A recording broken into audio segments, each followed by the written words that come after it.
नमस्कार साथियों, एक बार फिर आप सबका स्वागत फ्रेंड्स आज के वीडियो में। दोस्तों चलिए देखते हैं नेक्स्ट वीक में बाजार किस तरीके से मूवमेंट कर सकता है, क्या इंपोर्टेंट लेवल होगा। कुछ हैवी वेट स्टॉक हैं जिनमें अच्छा हायर साइड का मूवमेंट मुझे नज़र आ रहा है, इसके ऊपर भी डिटेल बात करेंगे। साथ में दोस्तों न्यू फाइनेंशियल ईयर भी स्टार्ट होने वाला है 25-26, तो बाजार में एक नया ट्रेंड भी स्टार्ट हो सकता है। और जिस तरीके का बाजार सेटअप बना रहा है, ऐसा लगता है कि बाजार थोड़ा यहाँ पर टाइम स्पेंड करके अगेन हायर साइड का मूवमेंट कर सकता है। ठीक है, हम लोगों ने लास्ट वीक डिस्कस किए थे कुछ इधर की बाजार कंटिन्यू में एक अच्छा मूवमेंट आया है, तो जब कभी भी इसमें लोअर साइड से कोई बुलिश कैंडल दिखेगा पहले नीचे आने के बाद, फिर इसमें हम लोग हायर साइड का ट्रेड प्लान कर सकते हैं। लेकिन बाजार कंटिन्यू ऊपर चला गया और लास्ट वीक में ट्यूसडे के बाद से इसमें थोड़ा सा डाउन साइड का ट्रेड देखने को मिला है। मे बी कल भी थोड़ा सा गैप डाउन हो सकता है। इसके बाद 2 अप्रैल भी आने वाला है। 2 अप्रैल को ट्रम्प जी का कुछ टैरिफ वार स्टार्ट हो सकता है अगेंस्ट इंडिया। ठीक है, तो उसका भी बाजार शायद अंदाज़ा लगाएगा। इसका असर भी आपको 1-2 तारीख को देखने को मिलेगा। ठीक है, लेकिन ऐसा लगता है ओवरऑल अगर देखोगे तो सिचुएशन को कि बाजार इन सब चीज़ों को डाइजेस्ट कर चुका है, तो शायद बाजार ज़्यादा पैनिक न हो। एक और इम्पोर्टेंट पॉइंट कि देखिए लगातार एफआईज की सेलिंग आ रही थी, अभी पिछले 4-5 महीनों से हैवी सेलिंग आ रहा था, वो थोड़ा सा स्लो हुआ है, या यूँ कहें कि जो मार्च रहा 25 का, इसमें ओवरऑल पॉजिटिव रहा है। बहुत ज़्यादा एफआईज की तरफ से बाइंग तो नहीं आया है, लेकिन नेगेटिव भी नहीं है और थोड़ा बाइंग साइड मतलब कन्वर्ट जरूर हुए हैं। तो ये सब सीन देखने के बाद ऐसा लगता है कि बाजार थोड़ा सा अब स्टेबल होगा, थोड़ा रुकेगा। हो सकता है कि बाजार 1-2 दिन नीचे रह के फिर से जब कभी भी लोअर साइड से कोई बुलिश कैंडल बनेगा तो अगेन हायर साइड का मूवमेंट दिखाएगा। मैंने पिछले वीक आप लोगों से एक पॉइंट शेयर किया था कि देखिए ये जो पॉइंट है ना, इस पॉइंट के ऊपर जरूर ध्यान रखना है। जिस दिन ये 23,800 के ऊपर 23,800 के ऊपर डेली में क्लोजिंग देगा, ठीक है, ये 25,500 की तरफ का नॉन स्टॉप मूवमेंट दे सकता है। बहुत ही शानदार मूवमेंट आएगा, क्योंकि यहाँ से ऐसा लगता है मार्केट में कि हेड एंड शोल्डर जैसा सेटअप यहाँ से हम लोग इसको देख सकते हैं। इस टाइप का सेटअप ये बन सकता है। ठीक है, तो थोड़ा सा बाजार एक आध और ये जो शोल्डर है मतलब राइट शोल्डर है, ये शोल्डर थोड़ा सा और नीचे आ जाए, तो अगर इस भाव के आसपास इसमें रिवर्सल दिखेगा तो इसका मोमेंट जो होगा वो ठीक ठाक होगा और हायर साइड का बड़ा हो सकता है। ठीक है, ऐसे कुछ हैवी वेट स्टॉक हैं जिनको मैंने सेलेक्ट किया हुआ है, और उन स्टॉक्स में वैसे मैं लगातार इनके बारे में बात कर रहा हूँ। अगर आप अभी लगातार मेरे वीडियो देख रहे हो तो आप लोगों को पता होगा 1-2 स्टॉक है जिनके बारे में लगातार बात कर रहा हूँ कि ये 2-3 साल से चले नहीं है, अभी ये चलेंगे। तो इन सब के ऊपर भी डिटेल बात करेंगे फ्रेंड्स, आप वीडियो को आखिर तक जरूर देखिएगा। दोस्तों अगर अभी तक चैनल सब्सक्राइब नहीं किए तो प्लीज़ चैनल सब्सक्राइब कर लीजिएगा, बेल आइकन बटन प्रेस करके ऑल नोटिफिकेशन ऑन कर लीजिएगा, ताकि जब भी वीडियो डालें नोटिफिकेशन आप लोगों को पहले मिल जाए। तो चलिए दोस्तों शुरू करते हैं। देखिए मैं पहले थोड़ा सा वीकली चार्ट शेयर करता हूँ आप लोगों को निफ्टी का। ये निफ्टी का वीकली चार्ट है, ये निफ्टी का 20 EMA है। इसके ऊपर एक डोजी जैसा कैंडल के साथ क्लोजिंग दिया है। ठीक है, अब इस डोजी के ऊपर बाजार को क्लोजिंग देना बहुत ज़रूरी है, तो मैं इसके ऊपर एक हायर लाइन लगा देता हूँ इसके ऊपर। ठीक है, इस पर्पल लाइन के ऊपर बाजार को क्लोजिंग देना बहुत ज़रूरी है डेली चार्ट में, ध्यान रखिएगा। ठीक है, अगर इसके ऊपर क्लोजिंग दे देगा तो ये डेली चार्ट में हेड एंड शोल्डर जैसा पैटर्न बन जाएगा। ठीक है, इसके बाद आते हैं हम लोग मंथली चार्ट में। देखिए मंथली चार्ट में जैसे मैं कई बार आप लोगों को शेयर किया हूँ फ्रेंड्स कि देखो, जब चार्ट ना मंथली में अगर ये इनसाइड बन जाए तो ये बहुत ही खूबसूरत चार्ट होता है। मैंने एक ऐसा स्टॉक्स भी सेलेक्ट किया है, अभी अपन बात करेंगे। ठीक है, बहुत ही खूबसूरत चार्ट बना हुआ है। अगर ये इनसाइड जो बना है, ठीक है, परफेक्ट इनसाइड है कि नहीं पता चलेगा अभी, एकदम परफेक्ट तो नहीं है कि इसका हाई है 23,807 और इस ग्रीन कैंडल का हाई है 869, तो एकदम परफेक्ट तो नहीं है। लो भी थोड़ा सा नीचे है, इसका लो है 964 और इसका लो है 22,104। तो ठीक है, 20-30 पॉइंट 40 पॉइंट नीचे की तरफ, 30-40 पॉइंट ऊपर की तरफ, तो एकदम परफेक्ट इनसाइड नहीं है। तो मे भी बाजार थोड़ा सा यहाँ पर अभी टाइम स्पेंड कर सकता है, लेकिन ये कैंडल बहुत अच्छा बना है। तो लगातार जो सेलिंग प्रेशर था, शायद सेलिंग प्रेशर और कंटिन्यू ना हो, या मुझे ऐसा लगता है कि बाजार शायद अब फिर से नया लो ना देखे। हो सकता है कि अभी नीचे की तरफ आए, थोड़ा सा 2 अप्रैल का असर भी बाजार में थोड़ा सा देखने को मिले, लेकिन ऐसा लगता है कि बाजार चीज़ों को पहले ही प्रेडिक्ट कर लेता है। इसके बाद क्या है, बड़े मतलब जो बड़े इकोनॉमिस्ट होते हैं वो पूरा मतलब ट्रेंड को बताते हैं, उनके तरफ से व्यूज आता है कि ये जो ट्रेड वार होगा या कोई भी ऐसी चीज़ें मतलब नया होने लगती है इकोनॉमी में, तो उनके तरफ से एक नए एनालिसिस आता है, उनका एक व्यू आता है कि भाई अगर मान लो ट्रेड वार ही हो रहा है तो भारत को कितना ज़्यादा नुकसान हो सकता है, ठीक है।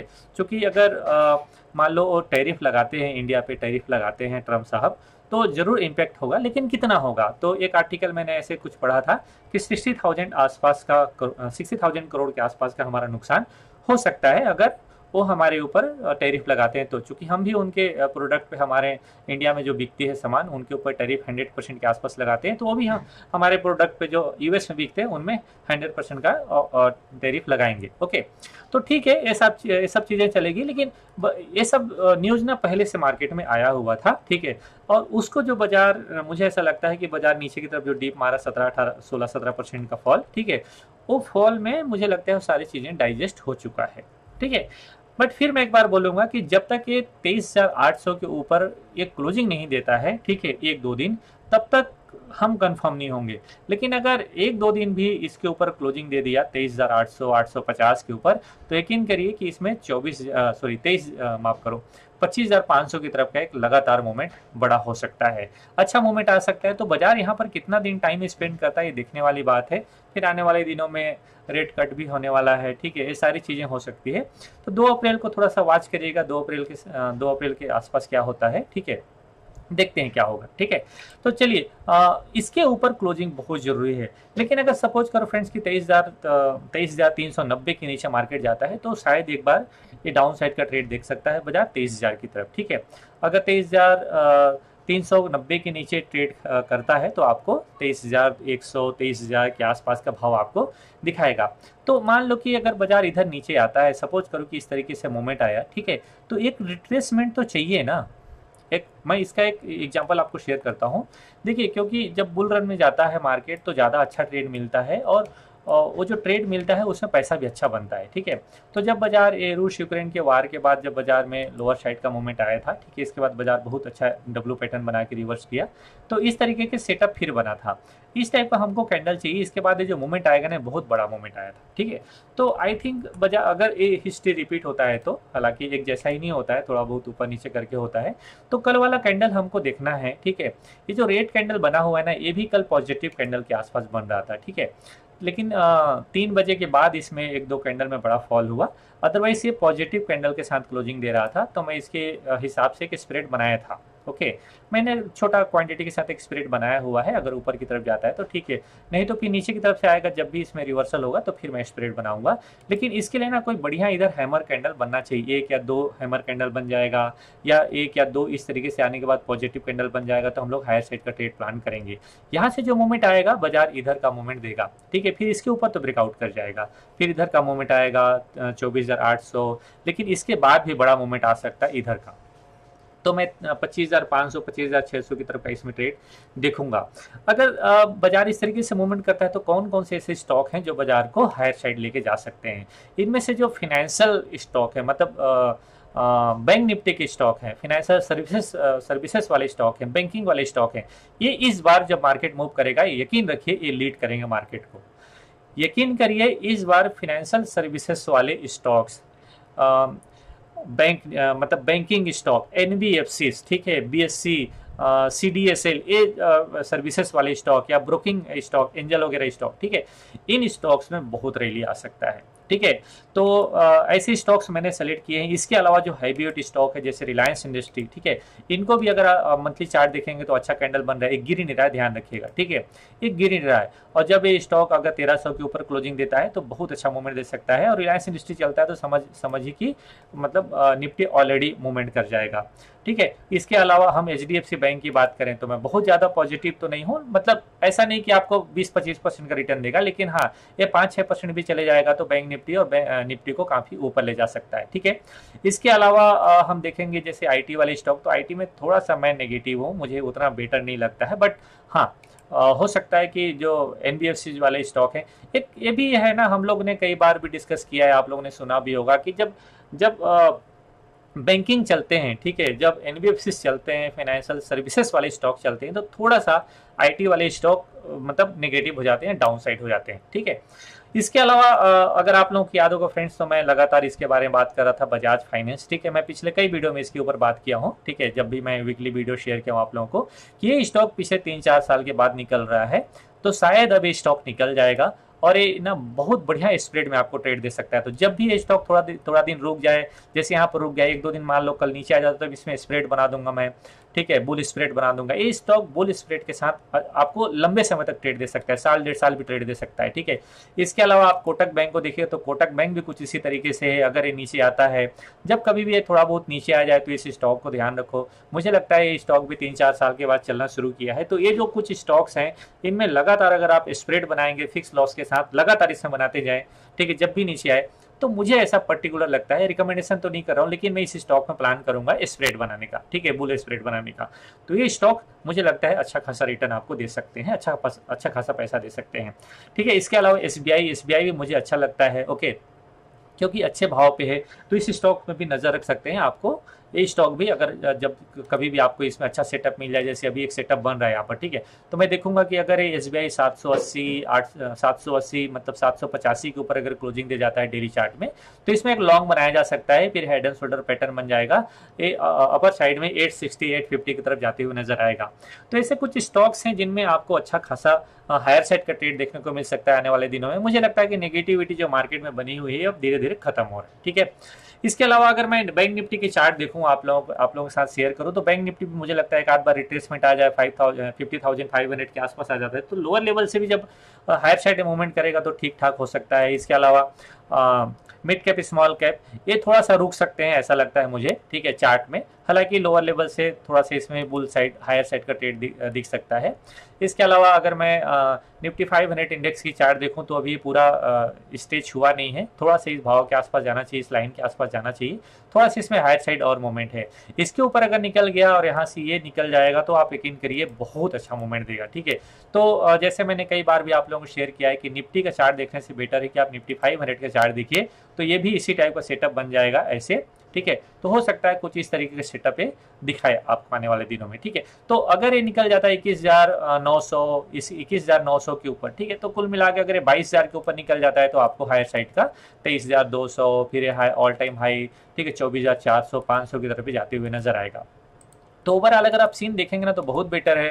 फिर एनबीएफसी का देखें, अगर फाइनेंशियल सर्विसेज को देखें आप, ठीक है, फिर निफ्टी को देखें तो ऑल टाइम हाई टेस्ट कर लिया है। तो आप देख रहे हैं ना कि ओवरऑल मतलब इस बार लीडर चेंज हो रहे हैं, जो पिछले बार चले, ठीक है, शायद इस बार वो स्टॉक न चल के दूसरे स्टॉक चलेंगे। और मैं लगातार भी आप लोगों से शेयर कर रहा हूं कि जो इस बार हेवीवेट स्टॉक दिख रहे हैं मुझे, स्पेशली बैंकिंग फाइनेंशियल सर्विसेज वाले स्टॉक्स में ज़्यादा अच्छा मोमेंट अपने को नजर आता है। इसके अलावा एक पॉइंट और मुझे शेयर करना था बीएससी लिमिटेड के ऊपर। देखिए कुछ दिन पहले क्या हुआ था, एनएससी ने एक रूल निकाल दिया था, आप लोगों को पता होगा कि अपनी एक्सपायरी को थर्सडे से हटा के हम मंडे कर देंगे। लेकिन एक सिंपल सी बात है कि फ्राइडे एक्सपायरी करके, ठीक है, ट्यूसडे कर दिया, किसने? ट्यूसडे कर दिया अपना सेंसेक्स ने। ये क्या सोच के किया? क्योंकि आपकी एक्सपायरी थर्सडे है, राइट, आपकी एक्सपायरी थर्सडे है, तो चूंकि आपके एक्सपायरी थर्सडे है, पहले इनका क्या था, फ्राइडे था, तो बीच में कोई स्प्रेड नहीं है ना बनाने के लिए। क्योंकि भाई अगर मान लो किसी का पोजीशन बना हुआ है, थर्सडे को पोजीशन बना हुआ है, तो थर्सडे को तो इवनिंग में उनका पैसा रिलीज होगा, तो फ्राइडे तो एक्सपायरी है, राइट, तो उनके पास तो स्प्रेड का जगह ही नहीं है सेंसेक्स के पास, है ना, मतलब सेंसेक्स में पोजीशन बनाने के लिए, ओके। तो इसलिए बीएससी ने, मतलब सेंसेक्स ने ट्यूसडे किया अपने एक्सपायरी को, कि फ्राइडे बच जाता है और मंडे बच जाता है, 2 दिन का स्प्रेड बच गया, ओके। एनएससी ने क्या चालाकी किया, एनएससी ने एक रूल मतलब एक सर्कुलर निकाल दिया था कि हम एक्सपायरी को ट्यूसडे कर देंगे, ताकि मंडे कर देंगे, ताकि ट्यूसडे के लिए कोई स्प्रेड बचे ही ना। मतलब सोचो कितना बेवकूफ़ी पना हरकत नहीं लगता है, राइट। तो मैं मतलब अपने लाइव में जो मेरे साथ लाइव ज्वाइन करते हैं उन लोगों को भी मैंने बोला था, यार क्या बेवकूफ़ी है, ओके, ये मतलब रोज रोज का फालतू का नौटंकी कर रहे हो। तो मैं उसी दिन समझ गया था कि जो बीएससी नीचे आया है इस वजह से नीचे आया है, लेकिन ये इतना बढ़िया भाव में था कि बीएससी जिससे छूट गया, मैंने सबको बोला था इसको ऐड कर सकते हो आप लोग चाहो तो, ठीक है, और लास्ट डे 16% ऊपर गया। क्यों? क्योंकि ये जो सर्कुलर एनएससी ने निकाला था, ये सर्कुलर रिवर्स हो गया, वो वापस हो गया, ठीक है, वो वापस कर लिया। कर नहीं था, क्योंकि अब सेबी ने एक रूल मतलब कंसल्टेशन पेपर जारी किया है और उसमें लोगों से सुझाव मांगा है कि बताइए मतलब एक्सचेंज का एक्सपायरी कौन कौन से दिन करना उचित होगा, ठीक है, क्योंकि 2 एक्सचेंज है हमारे लिए एफ&ओ में ट्रेड करने के लिए, इक्विटी एफ&ओ, इंडेक्स एफ&ओ में ट्रेड करने के लिए, तो एक एनएससी का है, एक बीएससी का है, सेंसेक्स का है, ठीक है। तो ये सब चीज़ें एनएससी को लगा होगा कि नहीं ये तो मेरे से गलती हो गया करके, राइट। तो मुझे ऐसा लगता है कि ये जो चीज़ें हुई हैं बीएससी के लिए मैं कई मतलब 1-1.5 साल तो हो ही गया बोलते बोलते आप लोगों की। ये जो सिनेरियो बन रहा है बीएससी के लिए बड़ा परफेक्ट सिनेरियो बन रहा है। एक तो फेंडो लॉन्च हुआ, इसके बाद एक्सपायरी चेंज हो रहे हैं, तो ओवरऑल देखोगे ना तो बीएससी के लिए बहुत बेटर हुआ है, राइट। तो बीएससी आने वाले दिनों में फिर से अगेन ऑल टाइम हाई की तरफ जाएगा और इसके ऊपर भी जाएगा, मुझे ऐसा यकीन है, ओके। और इसलिए हमने होल्ड किया हुआ है। तो अब तो फिर वापस चला गया, इसीलिए जब गिरावट आता है ना, अगर गिरावट में आप मिस कर गए, ठीक है, मैं एक लाइन बोला था आप लोगों को याद होगा, तो पिछले एक दो वीडियो हो गया, ओके, कि अगर आप टॉप में फंस गए तो बॉटम पसंद नहीं आएगा, ठीक है, और गलती से आपने बॉटम मिस कर गया तो आपको टॉप समझ नहीं आएगा, ठीक है। तो आपको दोनों साइड ना मतलब बड़ा वो होगा अगर आप गलत जगह में फंस गए या मिस कर गए तो, ठीक है। इसके बाद लोग एंट्री करते हैं टॉप में, ऑल टाइम हाई में। तो यकीन करिए कि अभी जो मैं बातें कर रहा हूं कि अगर लोग इधर एंट्री नहीं कर पाए, मैंने तो इधर एंट्री किया है, राइट, आप लोगों को पता होगा, अगर आपने इधर एंट्री नहीं कर पाए, बिलीव करो, यकीन करो, आप सबकी एंट्री ना इधर होगी 27,000 के ऊपर। ध्यान रखिएगा। अभी तो लोगों को लगे यार बाजार ऊपर गया है नीचे आ जाएगा, अभी तो लोगों को लग रहा है यार बाजार 21,000 आ जाएगा। आपके कंफर्टेबल जोन में बाजार कभी भी आता नहीं है, ध्यान रखिएगा, ठीक है। तो चलिए अब मुद्दे वाली बात करते हैं। मुद्दे में क्या है, ऑलरेडी मैंने सब चीजें शेयर कर दिया आप लोगों को। तो फ्रेंड्स अभी ये बाजार इस तरीके से मूवमेंट किया है, मैं एक इसमें रिट्रेसमेंट की उम्मीद कर रहा हूँ। मुझे लगा था कि यहीं से वापस चले जाएगा, लेकिन लास्ट में मतलब फ्राइडे के दिन लास्ट में थोड़ा सा बाजार ज्यादा नीचे आ गया, अदरवाइज से पॉजिटिव कैंडल बन रहा था, मैं ट्रेड बना चुका था, तो फिर मैं छोड़ दिया, ओके। तो मैं यकीन कर रहा हूँ कि बाजार शायद इस भाव के आसपास आ सकता है, 23,100 के आसपास। फिर यहाँ से हैमर उमर कैंडल बनेगा तो फिर मैं इसमें लॉन्ग बना दूंगा, ठीक है। इस एक्सपायरी के लिए इधर लॉन्ग बना देंगे, और अगर मान लो इधर जाके क्लोजिंग देता है तो फिर इधर के लिए लॉन्ग बना देंगे, बट इसमें बनेगा लॉन्ग। तो इसमें स्प्रेड ट्रेड बनाना बेटर होगा, ठीक है। आप टेलीग्राम चैनल में ज्वाइन हो सकते हैं, मैं वहाँ शेयर करूंगा। हो सकता है 1-2 ट्रेड मेरा स्टार्ट का गलत हो जाए, लेकिन इसमें ट्रेड जब भी इसमें ट्रेड मिलेगा हायर साइड का, वो ट्रेड बहुत बड़ा हो सकता है।